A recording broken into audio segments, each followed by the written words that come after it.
Hello everybody, Mr. Nationwide here. So anyway, in this episode, it's gonna be more like a documentary, but it's more like a story about what happened back in 9/11. So way back in September 11th, 2001, and I wasn't even in this side of the country at the time.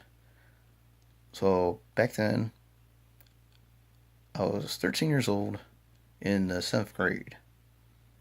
I was living in Thornton, Colorado, which is in outside of Denver, Colorado. It was in the Denver metro area, in the suburbs. So at that time, I was going to John Dewey Middle School, and I was riding the school bus because that school was far away from the house. The bus stop was 2 blocks away, and especially the house I was living in. There was 3 houses down to the stop sign, and then I just turned right, walked down 2 more blocks, and it's down the street corner by the stop sign, and that's where I was waiting at. It's just not just me, but a couple other kids, and so the bus came. What was there was another kid who was a classmate of mine who lived down the street. He got a ride to the bus stop by his mom. Both my parents were at work at the time, so he left around that same time. Well, actually, my dad left. My mom was still in the house, but she got out a little later after I leave. And since it's that close, it wouldn't be that bad because it's only like 5 minutes. And plus, that neighborhood wasn't too bad. I mean, it's a lot safer back then than it would be now. But anyway, so my classmate of mine, his mother gave him a ride over the bus stop on her way to work, since she's getting out that same direction. So just drop him off as soon as she gets to the bus stop by the stop sign. So anyway, we were all waiting for the bus. But when me and some other kids were at the bus stop, my classmate's mom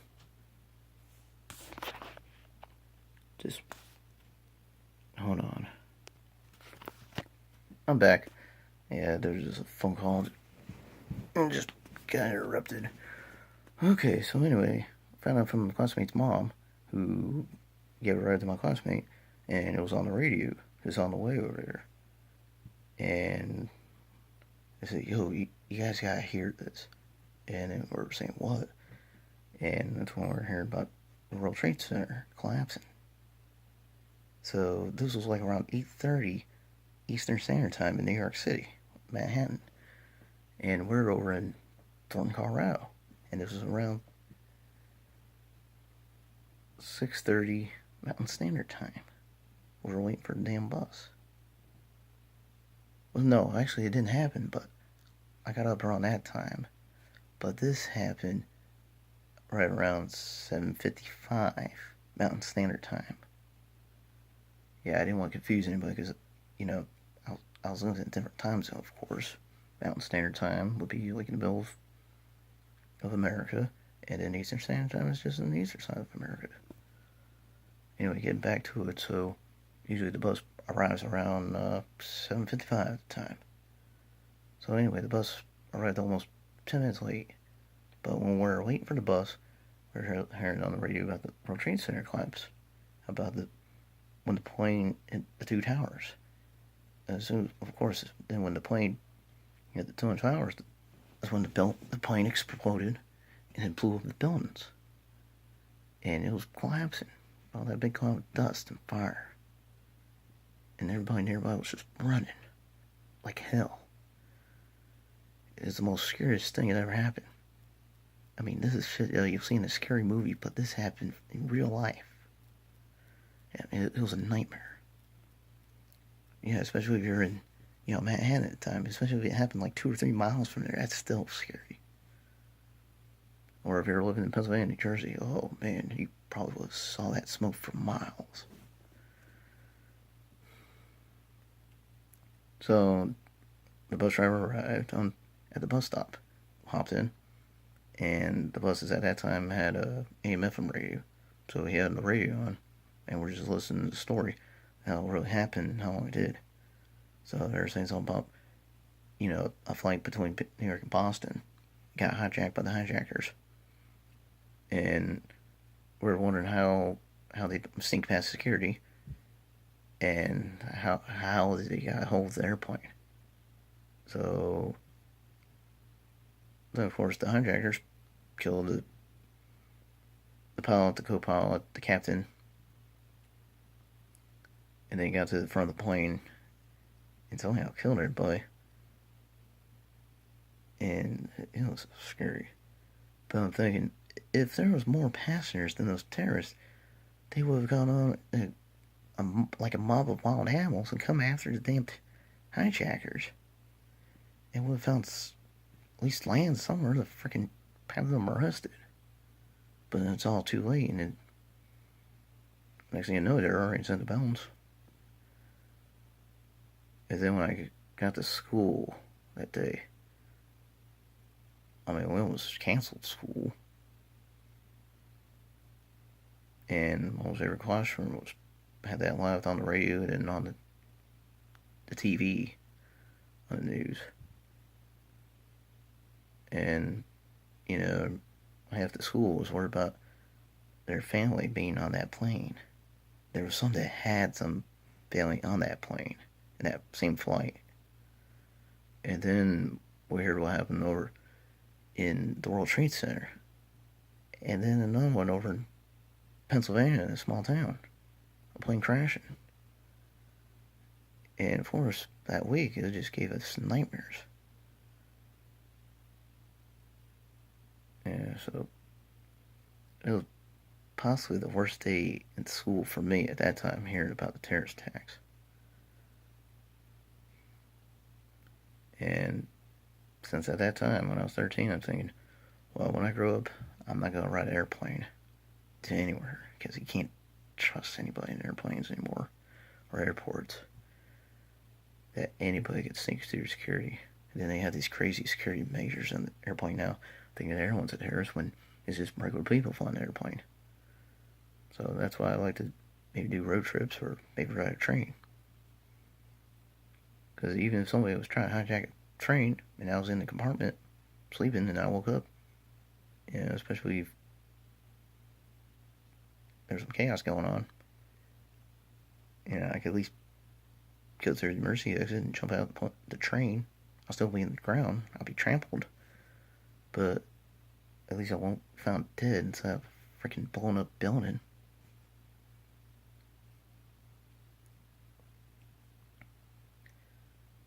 Yeah, that is what got to me.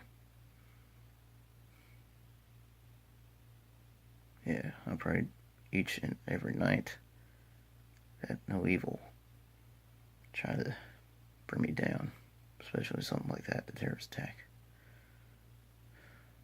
That's why I stay alert all the time. I barely turn my back. Especially if someone's acting so suspicious, I keep a sharp eye on them, like a Doberman. Because you never know what might happen.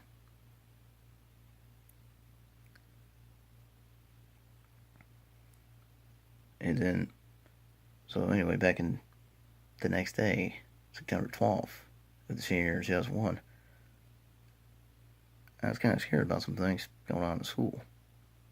Like, what if there was another Columbine shooting at the same school by these sons of bitches? And then maybe the same week, I had nightmares that the terrorist attack was happening in my own backyard.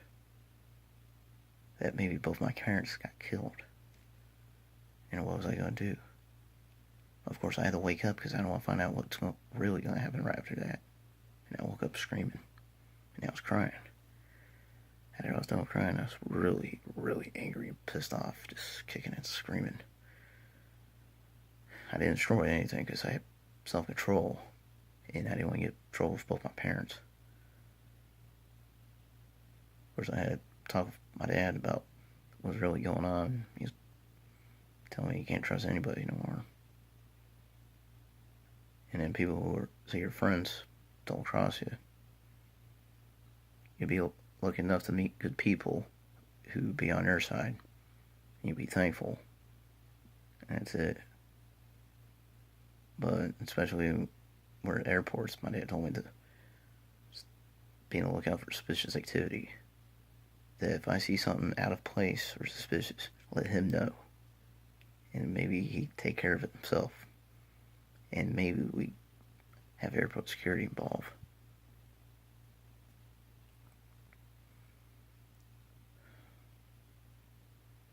Yeah. I mean, of course, the moment my dad heard about 9/11 when he was at work at the construction site,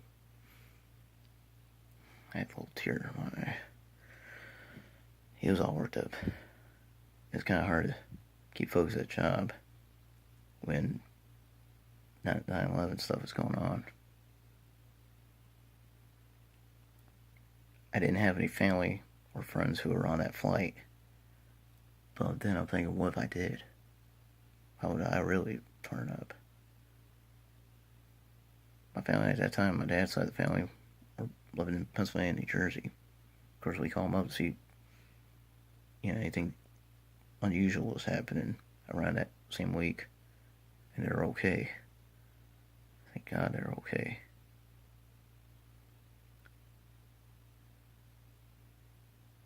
Yeah, especially that's one of the reasons why I don't want to live in New Jersey.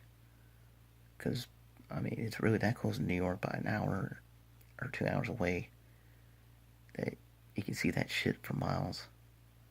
Especially where I was born in Pennsylvania, it would take almost 3 hours to get to New York City.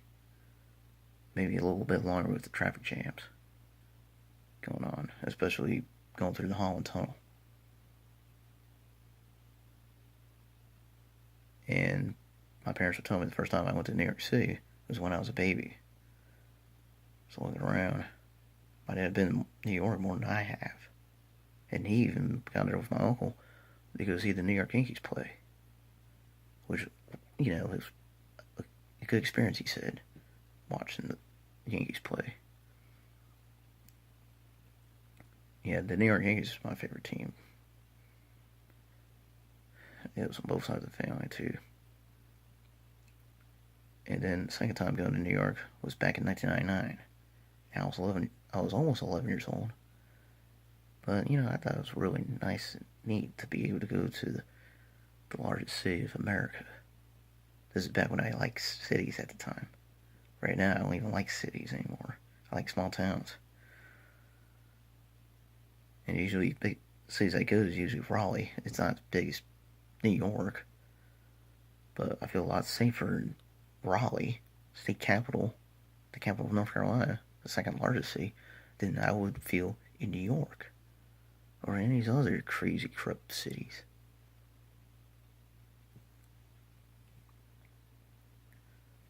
Yeah. And I remember, at that time in 1999, going to New York, saw the World Trade Center in person. I was in the backseat of the car. They're both the same height. That's why they call them the Twin Towers. And I thought it was the nicest building I'd ever seen in my life. I even got to see the Empire State Building. And got to look through a periscope. I even got to see the Statue of Liberty from there. But I wasn't even lucky enough to even go inside the Statue of Liberty. And I can't remember if I ever went to Central Park either. Yankee Stadium, well, that's all in the Bronx, so that'll be a longer drive. But my parents saying the driving over there was horrible. A lot of traffic jams, of course, rude drivers. And the only easier way to get around New York is by a taxi cab. And of course, cabs are cheap, though, because a lot of people ride them. And then, some people ride subways, so even take a little longer. But even back at that time, you can't even ride a subway because, it's filled with graffiti art everywhere. And it's really messy, and there's homeless guys just standing around there panhandling. Especially if you're in a hurry to get to Queens or Staten Island or Brooklyn, you don't really have time for chit chat on the way, especially if you're going Bell Orleans to the subway. Yeah, we only been on Manhattan, but didn't go to the Bronx. We didn't go to Brooklyn. Didn't go to Queens or Staten Island. Not even Long Island. And Long Island's really far away from New York. I mean, from Manhattan. Yeah, the only thing different between me and New Yorkers is just the accents. That's it.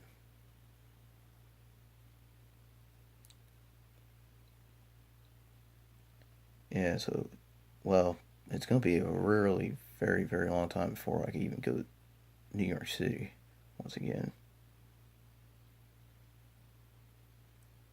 So, I haven't been back since when I was 10 years old.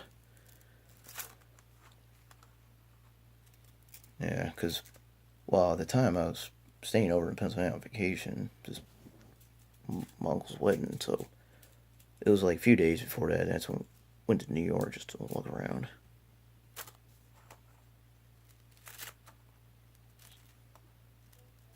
But, I mean, just after 9/11 in New York, just hadn't been the same. Yeah, I mean, especially after, former Mayor Rudy Giuliani left office after his terms was up. It just, it wasn't the same. They had some crazy mayors after him. That's when crime was starting to grow. That's when they had some crazy rules that they called the nanny state.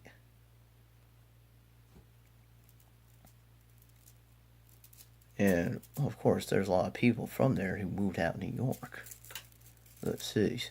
But what I didn't like is that, you just have some city punk just causing trouble, being rude, move into a city like Raleigh, carrying the same attitude and same mentality, like everyone's just the same like everyone else. Like, no. Yeah. I remember I encountered a couple of dumb knuckleheads who come from Brooklyn thinking they're that tough just because they come from a big city. Just because you come from the big city, one of the biggest cities in America, doesn't mean you're tough. I mean, especially if you got to, pick on people like you over there, and you see that, that's fine. But when you go in a smaller city or a smaller town where people are not assholes, and especially don't tolerate assholes, you go in the wrong direction. Yeah, especially I dealt with some asshole from Philadelphia, thinking he was tough. And like, look, you moron, just because you came from Philly doesn't mean you're tough. You're in Garner now. Just drop that shit, or go the fuck back. I told him I'm from Easton, and there's assholes there too, but I don't act like an asshole like they are, because I grew up in the suburbs of Denver. I was a suburbanite growing up. I was surrounded by better people. My parents were idiots that raised me like these assholes. That's why I was different. It just depends of how the people were raised, though, if they're assholes or not. But what I really, really can't stand with people in this country, that how they fucking forget about 9/11. What? I mean, we're in... Yeah, I know, it's kind of aggravating, though. But it's like they were in a freaking dream the whole fucking time this happened.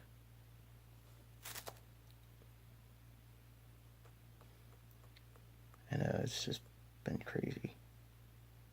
And this is the first time I ever let this out of my chest,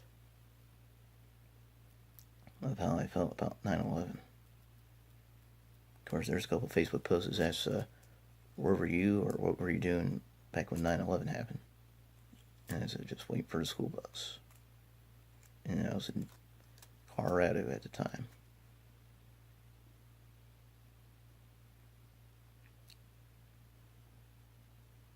Yeah, so it just has been the same. And that's why we shall never, I mean never, forget about 9/11.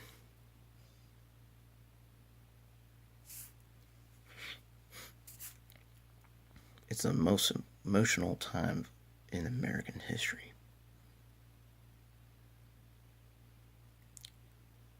No doubt about it. But since then, this wasn't like it would have been back in the 80s, 90s. I mean, we had war after war in the Middle East. It's like a never-ending story. It was. I'm getting the feeling it's a lot longer than it was the Vietnam War, which happened from freaking 1959 to 1975. First, the French were in that war, and then I guess they withdrawn, and then we went in there. From freaking Lyndon B. Johnson was president, saying something about stopping the spread of communism, with knowing the fact that the Vietnamese didn't even come here to try to do a damn terrorist attack on our soil. So basically, he's just sticking his President Johnson was just sticking his nose to where it doesn't belong. That's why they had that crazy war going on in Vietnam. And then they stopped it back when Gerald Ford was president. And I guess things went a little worse back when Richard Nixon was president.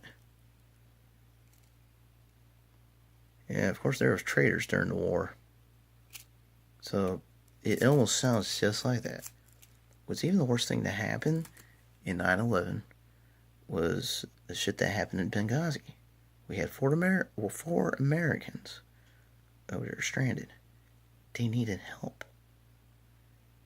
But our fucking Secretary of State at the time, Hillary Clinton, just fucking left them there, turned her back on him. And she had them murdered. That's why I was against her. That's why everyone was. That's why people from both parties didn't like her at all.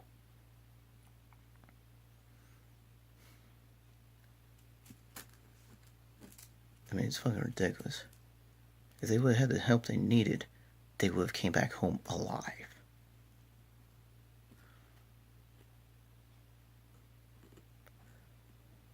So anyway, this be all for the 9/11 documentary, especially after 17 years. So I just glad to get to share this out there for you. So just about to get ready to go to bed and just hope and pray that everything back to normal, and just keep an eye out on Hurricane Florence. Make sure it doesn't destroy my side of town. And I'll fill in some information on that if I can. If not, I'm probably either busy preparing or busy working if there's nothing going on around town. So, we'll say good day and good night.